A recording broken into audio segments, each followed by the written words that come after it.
नमस्कार प्यारे दर्शकों, आपका स्वागत है इस अत्यंत पावन और भावनात्मक यात्रा में जिसमें हम प्रवेश कर रहे हैं रामायण के तीसरे और अत्यंत महत्वपूर्ण अध्याय अरण्यकांड में।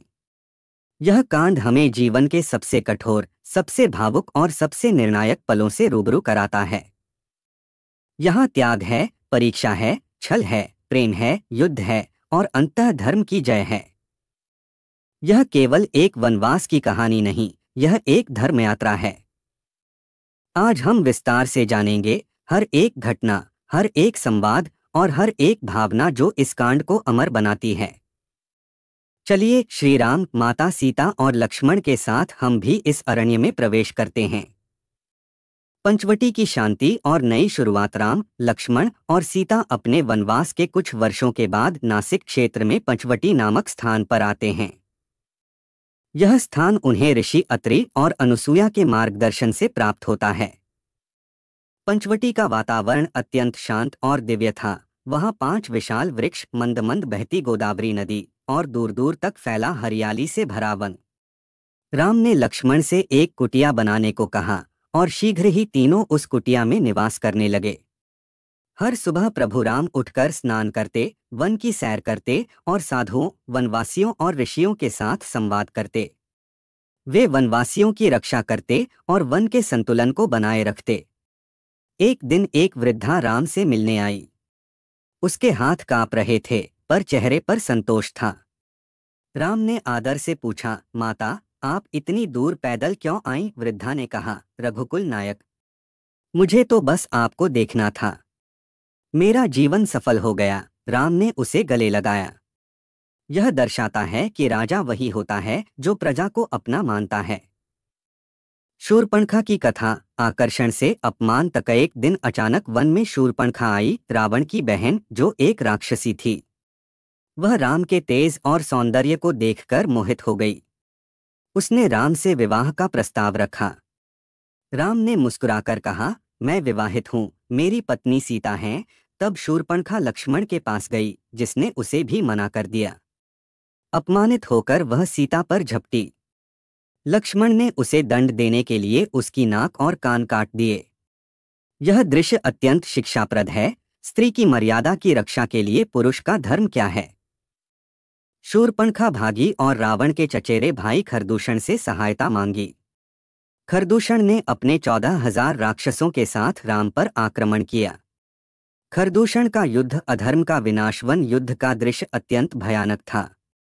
चारों ओर राक्षसों की गूंज, अस्त्र शस्त्रों की टंकार और बीच में खड़े थे केवल राम। लक्ष्मण को राम ने पीछे रोक दिया। राम ने अकेले ही उन 14,000 राक्षसों का संहार किया। यह युद्ध दिन भर चला। अंत में खरदूषण मारे गए और वनवासियों को भयमुक्त किया गया। एक राक्षस युद्ध से पहले भाग गया और रावण को जाकर सूचना दी, यह कोई साधारण मानव नहीं, यह स्वयं धर्म है, स्वर्ण मृग और छल की शुरुआत। शूर्पणखा की बात सुनकर रावण ने प्रतिशोध की योजना बनाई। उसने अपने मामा मारीच को बुलाया, जो पहले राम से बच चुका था। मारीच को रावण ने स्वर्ण हिरण का रूप धारण करने को कहा। मारीच एक सुंदर हिरण के रूप में पंचवटी के पास आया। सीता ने जब उसे देखा तो वह मोहित हो गई और राम से अनुरोध किया, प्रभु, मुझे यह हिरण चाहिए, कृपया लाए। राम ने लक्ष्मण को सीता की रक्षा का आदेश देकर हिरण के पीछे दौड़ लगाई। मारीच को जब राम का तीर लगा तो उसने राम की आवाज में, हाँ लक्ष्मण, हाँ सीते, चिल्लाया। यह सुनकर सीता चिंतित हो गई और लक्ष्मण को भेजा। लक्ष्मण रेखा और रावण का छल। लक्ष्मण ने सीता को चेताया कि यह छल हो सकता है, पर सीता ने उन पर कठोर शब्द कहे, तुम चाहते हो कि राम को कष्ट हो। यह सुनकर लक्ष्मण व्यथित होकर चले गए और सीता की रक्षा के लिए उन्होंने एक लक्ष्मण रेखा खींच दी। रावण साधु के वेश में आया और सीता से भिक्षा मांगी। जैसे ही सीता रेखा पार कर बाहर आईं, रावण ने उन्हें बलपूर्वक उठाया और अपने पुष्पक विमान में बैठाकर लंका की ओर चल पड़ा। मार्ग में जटायु नामक एक वृद्ध पक्षी ने रावण को रोका। उसने वीरता से युद्ध किया, पर रावण ने उसके पंख काट दिए। जटायु घायल होकर भूमि पर गिर पड़ा। राम की पीड़ा और जटायु का बलिदान। राम और लक्ष्मण लौटे तो सीता को न पाकर व्याकुल हो गए। वे जंगल में दौड़ दौड़ कर पेड़ों, नदियों और पशुओं से पूछने लगे, क्या तुमने मेरी जानकी को देखा? कुछ दूरी पर उन्हें घायल जटायु मिला। राम ने उसका सिर गोद में लिया। जटायु ने पूरी घटना बताई और राम को बताया कि रावण सीता को ले गया है। यह कहकर जटायु ने अपने प्राण त्याग दिए। राम ने उसकी अंत्येष्टि की और कहा, जटायु, तुमने पुत्रधर्म निभाया है। मैं तुम्हारे ऋण से उऋण नहीं हो सकता। शबरी का प्रेम और श्री राम का स्वागत। राम आगे बढ़ते हुए एक वृद्धा भीलनी शबरी की कुटिया में पहुंचे। शबरी वर्षों से राम की प्रतीक्षा कर रही थी। वह हर दिन बेर तोड़ती और उन्हें चखकर रखती ताकि राम को मीठे ही मिलें। जब राम वहां पहुंचे तो शबरी ने उन्हें वही बेर प्रेमपूर्वक खिलाए। लक्ष्मण को यह अच्छा नहीं लगा कि किसी ने झूठे फल दिए, पर राम बोले, जो प्रेम से देता है वह अमृत देता है। शबरी ने उन्हें ऋषि मतंग की आज्ञा के अनुसार ऋष्यमुख पर्वत पर सुग्रीव से मिलने को कहा। सुग्रीव से मित्रता और बाली का वध। राम ऋष्यमुख पर्वत पर सुग्रीव से मिले। सुग्रीव ने बताया कि उसका भाई बाली उसे मारना चाहता है और उसकी पत्नी को छीन लिया है। राम ने मित्रता का वचन दिया और बाली को मारने का निर्णय लिया। राम ने पेड़ों के पीछे छिपकर बाली को बाण से मारा। बाली ने अंतिम समय में राम से पूछा, आपने छिपकर क्यों मारा? राम ने कहा, राजा धर्म की रक्षा करता है और तुम अपने भाई की पत्नी को बलात् रखे हुए हो, यह अधर्म है। बाली ने अपने अपराध को स्वीकार किया और तारा को राम की महिमा बताकर अंतिम श्वास ली।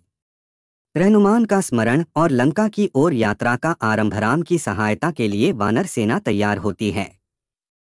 जामवंत हनुमान को उनके बल का स्मरण कराते हैं। हनुमान गर्जना करते हैं, मैं राम का दूत हूँ। मैं लंका जाऊंगा। यहाँ से सीता की खोज और लंका की यात्रा प्रारंभ होती है, जो अगले कांड किष्किंधा और सुंदरकांड में आगे बढ़ती है। पर अरण्यकांड यहीं समाप्त होता है, अत्यंत गहराई, करुणा और धर्म के उद्घोष के साथ। अरण्यकांड एक जंगल की कथा नहीं, यह जीवन की जंगल यात्रा है। यह हमें सिखाता है कि संकट में भी धर्म और प्रेम का मार्ग नहीं छोड़ना चाहिए। राम का संयम, सीता की मर्यादा, लक्ष्मण की भक्ति, जटायु का बलिदान, शबरी का प्रेम, ये सब मिलकर एक ऐसी रामायण रचते हैं जो हर युग में प्रासंगिक रहेगी। प्रिय दर्शकों, यदि आपको यह विस्तृत कथा पसंद आई हो, यदि राम की पीड़ा और सीता की अस्मिता ने आपकी आत्मा को छू लिया हो, तो इस वीडियो को लाइक करें, कमेंट करें और अपने प्रियजनों तक पहुंचाएं। राम केवल राजा नहीं, वे हमारे अंतर्मन के प्रकाश हैं। चलिए इस प्रकाश को जनवरी से जनवरी तक फैलाते हैं। जय श्री राम। हमारे चैनल को सब्सक्राइब करें और ऐसी ही दिव्य कथाओं से जुड़े रहें।